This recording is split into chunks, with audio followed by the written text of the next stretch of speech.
Председателот на Собранието Африн Гаши денеска ги распиша локалните избори кои се 8 поред, а треба да се одржат на 19 октомври и 2 ноември.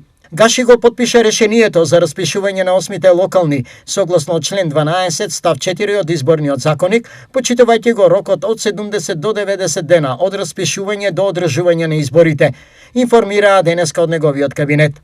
Со распишувањето течат роковите за изборниот процес кој треба да се спроведе на 3500 гласачки места во 80 општини во државата и градот Скопје. Веднаш по распишувањето ќе се состане Државната изборна комисија и ќе го утврди календарот роковник. Рокот за поднесување на листите според законот е најдосна 35 дена пред денот на одржување на изборите, што значи подносителите имаат рок најдосна до 15 септември за да ги поднесат листите со советници и градоначалници. Државната изборна комисија ќе има неколку дена да ги провери и најдосна 27 септември да ги утврди листите. Изборната кампања за првиот круг започнува на 30 септември и ќе трае до 17 октомври.